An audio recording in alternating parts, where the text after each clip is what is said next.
Selamat pagi Bapak, selamat pagi teman-teman. Perkenalkan, nama saya Sri Diana Toto dengan NIM 170303123, kelas C, semester 6, Prodi Sosiologi, Fakultas Ilmu Sosial dan Ilmu Politik, Universitas Nusa Cendana Kupang. Di sini saya akan membuat video yang berkaitan dengan fenomena korupsi di Indonesia dalam pandangan antropologi, di mana sebagai salah satu tugas dari dosen pengasuh mata kuliah pendidikan anti korupsi. Pertama-tama saya akan menjelaskan fenomena korupsi yang ada di Indonesia. Kita ketahui sendiri, akhir-akhir ini masalah korupsi sedang hangat-hangatnya dibicarakan oleh berbagai kalangan publik, terutama dalam media massa, baik media massa lokal maupun media massa nasional. Banyak para ahli mengemukakan pendapatnya tentang masalah korupsi ini. Pada dasarnya ada yang pro dan ada juga yang kontra. Akan tetapi kita ketahui sendiri, korupsi ini sangat merugikan negara dan masyarakat yang tinggal di dalam negara tersebut, dan juga dapat merusak sendi-sendi kebersamaan bangsa.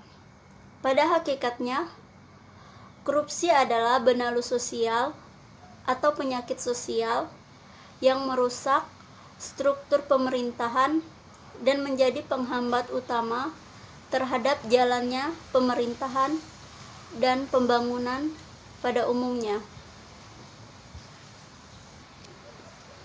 Sesungguhnya, berbicara tentang korupsi di Indonesia seperti mustahil akan berujung pada komitmen keadilan yang kemudian dijewatakan melalui kejujuran. Korupsi secara harfiah adalah mengambil secara tidak wajar dan tidak legal nilai berupa uang dan materi untuk memperkaya diri sendiri dengan cara menyalahgunakan kekuasaan yang mereka pegang. Dengan demikian, korupsi adalah suatu tindakan yang tidak terpuji dan sangat merugikan suatu bangsa atau negara.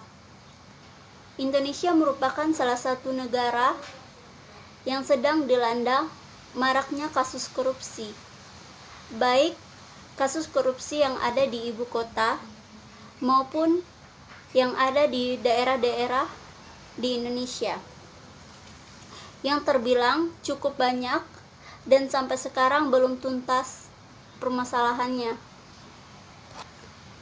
Sangat kita sayangkan, adapun pelaku-pelaku korupsi ini adalah kebanyakan dari kalangan pegawai negeri dan orang-orang berkuasa yang seharusnya mengabdi untuk kemajuan bangsa dan negara ini.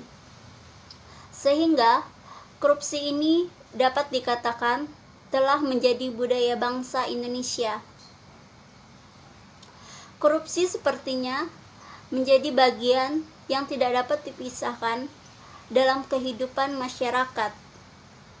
Korupsi telah mewabah dan ada di mana-mana, sehingga kasus-kasus korupsi seperti ini terbiasa dikatakan dengan kata-kata budaya korupsi, seolah kata budaya diartikan sebagai suatu kebiasaan banyak orang yang kemudian tidak perlu dipersoalkan atau dianggap sepele. Apalagi terdapat pula anggapan bahwa mustahil untuk dihentikan. Dan dalam praktek korupsi ini sangat sukar, bahkan hampir tidak mungkin dapat diberantas oleh karena sangat sulit memberikan pembuktian yang eksak. Di samping itu, sangat sulit mendeteksinya. dengan dasar-dasar hukum yang pasti.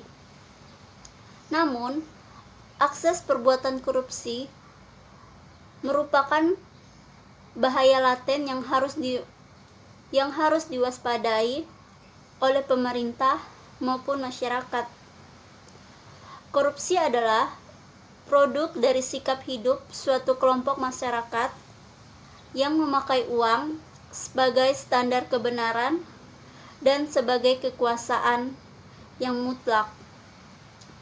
Korupsi ini sudah berlangsung sejak lama, mulai dari Mesir kuno, Babilonia, Roma, sampai abad pertengahan, dan sampai sekarang ini.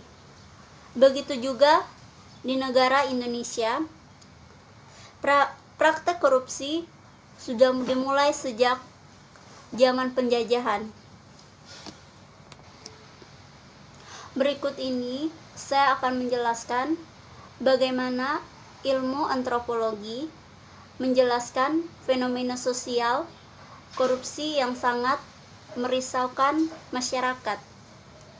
Saya akan memaparkan 3 penjelasan. Yang pertama, merujuk pada teori patrimonial yang menempatkan pemimpin dan elit politik sebagai pemegang kekuasaan yang mendominasi sumber daya, ekonomi, dan politik. Sebagai pemegang kekuasaan, sang penguasa bertindak selaku patron yang membangun hubungan patronase dengan para klien dalam posisi tidak setara. Para klien menjadi subordinasi sehingga mereka sepenuhnya bergantung pada patron.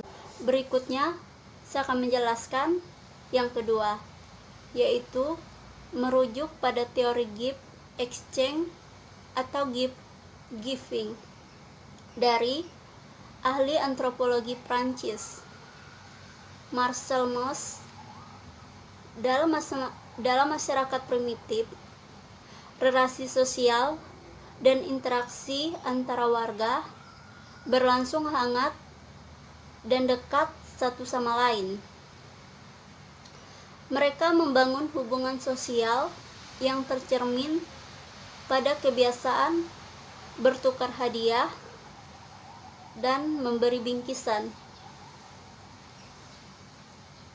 Tukaran hadiah dan memberi bingkisan ini menggambarkan relasi harmonis antara anggota masyarakat yang satu dengan masyarakat yang lainnya, dan juga melambangkan penghormatan atau penghargaan kepada sesama warga masyarakat serta merefleksi kohesivitas sosial yang kokoh antara anggota masyarakat.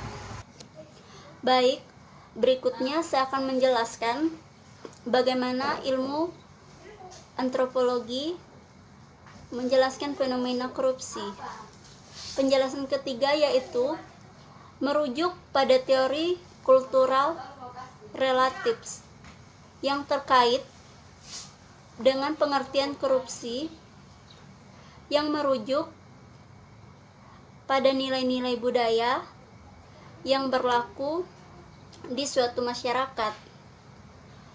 Korupsi adalah suatu konsep modern yang muncul dalam wacana modernitas, sehingga definisi korupsi bisa saja berlainan dalam konteks budaya masyarakat yang berbeda-beda.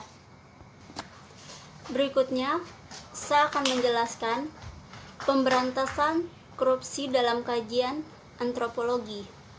Dalam kajian antropologi, sifat korupsi sudah membentuk gen tersendiri yang berkaitan dengan biologi molekuler atau yang menjadi sifat bawaan setiap individu masyarakat. Maka, untuk menghilangkan budaya korupsi tersebut, kita membutuhkan kemampuan dalam menerima risiko. Cara yang paling baik agar korupsi dapat ditekan di negara Indonesia ini adalah dengan cara memperbaharui sistem birokrasi, menerapkan sistem hukum yang tegas agar menekan terjadinya korupsi yang ada di negara Indonesia. Birokrasi yang lebih transparan sehingga setiap warga bisa mengawasi pejabat negara tanpa ada yang ditutup-tutupi. Baik, sekian penjelasan mengenai bagaimana fenomena korupsi yang ada di Indonesia dengan pandangan antropologi. Terima kasih.